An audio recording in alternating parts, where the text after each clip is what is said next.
अस्सलामुअलैकुम। आप देख रहे हैं नाज़रीन पाकिस्तान नाउ और आज एक बार फिर हम जावेद चौधरी का एक और कॉलम लेकर हाजिर हुए हैं। कॉलम का उन्वान है पसे पर्दा क्या होता रहा। जावेद चौधरी लिखते हैं कि इमरान खान की हुकूमत की तबाही में 3 लोगों ने इंतहाई अहम किरदार अदा किया, उस्मान बुज़दार, शहजाद अकबर और खातून अव्वल। उस्मान बुज़दार सिर्फ नालायक नहीं थे, ये इंतहाई करप्ट भी थे। उस्मान बुज़दार को वज़ीर आला बनवाने का तमाम तर सेहरा एहसन जमील गुज्जर के सर जाता है। ये उन्हें इंटरव्यू के लिए पहली मरतबा अपनी गाड़ी में बनी गाला लेकर आए थे। बुज़दार को पार्टी में जहांगीर तरीन ने शामिल कराया था, लेकिन मीटिंग के वक्त जहांगीर तरीन ने उस्मान बुज़दार को नहीं पहचाना और उस्मान बुज़दार शक्ल से जहांगीर तरीन को नहीं जानते थे। इमरान खान से चंद मिनट मुलाकात हुई और ये मुल्क के सबसे बड़े सूबे के वज़ीर आला सेलेक्ट हो गए। उस्मान बुज़दार को बनी गाला से वापस ले जाने की जिम्मेदारी भी एहसन जमील गुज्जर की थी। ये उन्हें लेकर निकले तो उन्होंने ऑफर की, बुज़दार साहब चलिए, मैं आपको ग्लोरिया जीन से कैपुचिनो पिलाता हूँ। एहसन जमील ये जानकर हैरान रह गए कि पंजाब के मुस्तकबिल के वज़ीर आला ग्लोरिया जीन से भी वाकिफ़ नहीं थे और उनके लिए कैपुचिनो का लफ्ज़ भी अजनबी था। मैं किसी शख्स की सादगी को बुरा नहीं समझता, सादगी दुनिया की सबसे बड़ी ताकत होती है, लेकिन 12 करोड़ लोगों के वज़ीर आला को कम अज़ कम कैपुचिनो का इल्म तो होना चाहिए था। ये सादगी नहीं थी, जहालत थी। बहरहाल खातून अव्वल की रूहानियत के सदके उस्मान बुज़दार वज़ीर आला बन गए। फौज और पूरी पार्टी इस तकर्री के खिलाफ थी। जनरल बाजवा 3.5 साल वज़ीर आज़म को मुसलसल समझाते रहे, सर आप पंजाब पर तवज्जो दें, सूबा तबाह हो गया है। लेकिन इमरान खान उस्मान बुज़दार को वसीम अकरम प्लस समझते रहे। यहाँ तक कि एक दिन जनरल बाजवा उस्मान बुज़दार के कारनामों की पूरी फाइल लेकर वज़ीर आज़म के पास पहुँच गए। ये एक ज़ख़ीम फाइल थी जिसमें मामूली तकर्रियों से लेकर बड़े बड़े ठेकों में किक बैक्स के सबूत थे। जनरल बाजवा ने यह फाइल इमरान खान को दी और कहा, ये खेल कहाँ से ऑपरेट हो रहा है और ये पैसा कहाँ जा रहा है। मैं इस मामले में एक लफ्ज़ मजीद नहीं बोलूँगा, आप खुद अंदाज़ा और फैसला करें। वज़ीर आज़म ने फाइल देखने के बाद अगले दिन दोबारा आर्मी चीफ से मुलाकात की।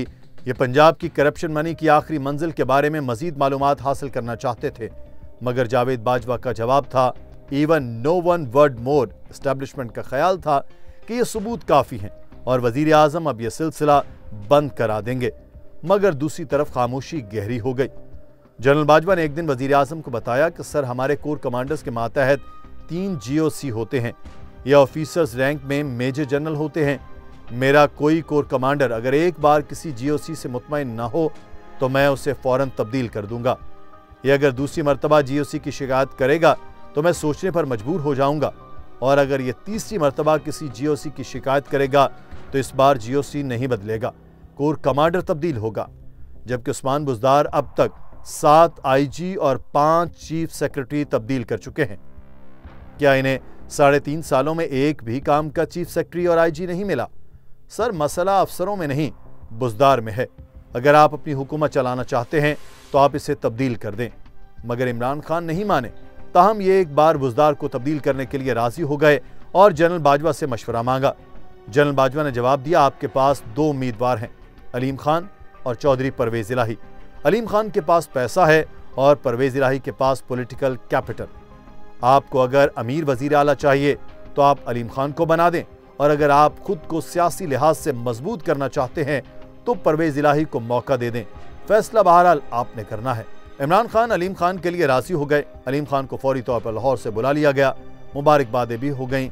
वज़ीर आज़म ने दूसरे दिन अलीम खान का ऐलान करना था।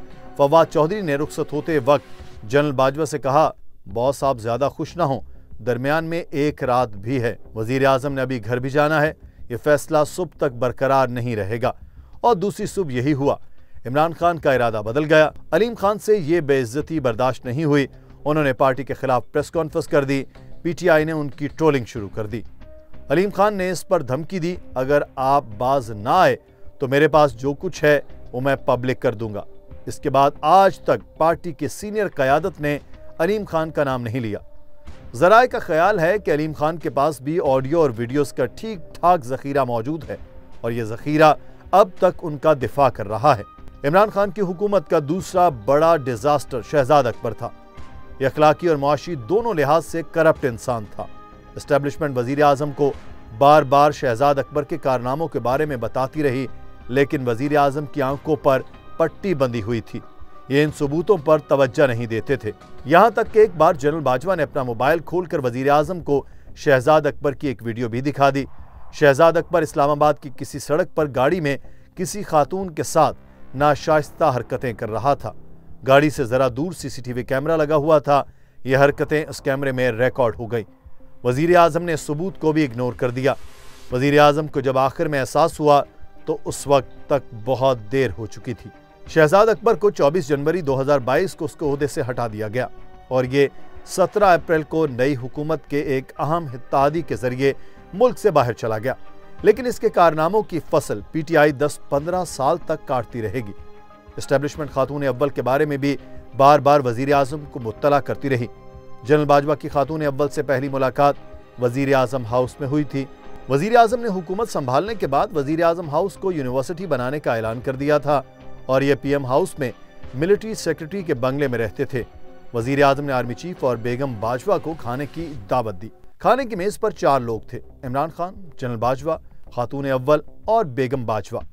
इमरान खान ने मेज पर बैठते ही हस्बे मामूल किसी दूसरे का इंतजार किए बगैर खाना शुरू कर दिया। जनरल बाजवा भी दाएं बाएं देखकर खाना खाने लगे, लेकिन खातून अव्वल बुरके में थी और वो खाना नहीं खा रही थी। जनरल बाजवा ने उनसे खाने की दरख्वास्त की तो खातून अव्वल ने जवाब दिया, मैं बाद में अपने कमरे में खाऊंगी।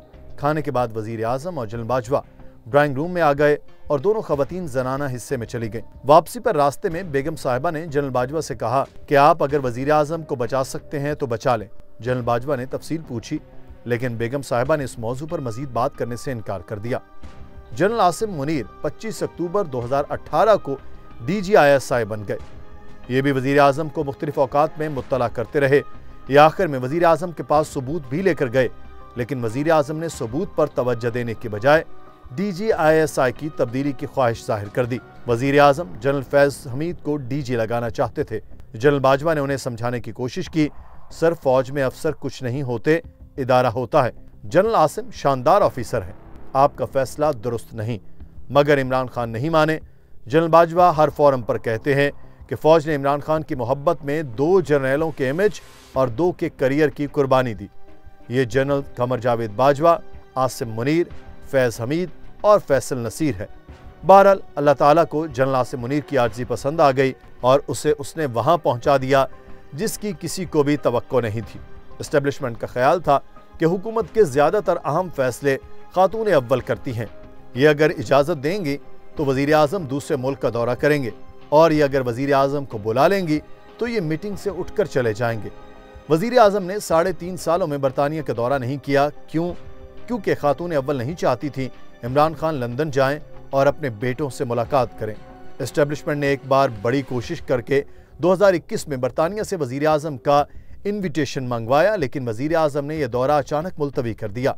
बरतानवी हाई कमिश्नर इस पर रुहानसा हो गया। यह बरतानिया और हाई कमिश्नर की बेइज्जती थी।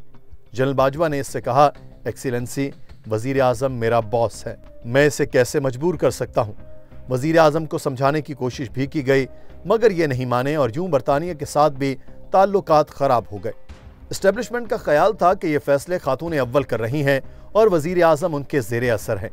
जब वजीर आजम को समझाने की कोशिश की जाती थी तो उनका जवाब होता था, बुशरा बीबी एक मुत्तकी और परहेजगार खातून है, ये 36 घंटे का रोज़ा रखती हैं और बताने वाले एक दूसरे का मुंह देखकर खामोश हो जाते थे। दोस्तों, जावेद चौधरी की ये बातें और इंकशाफात, इसके हवाले से आपका क्या कहना है? कमेंट सेक्शन में ज़रूर आगाह कीजिएगा।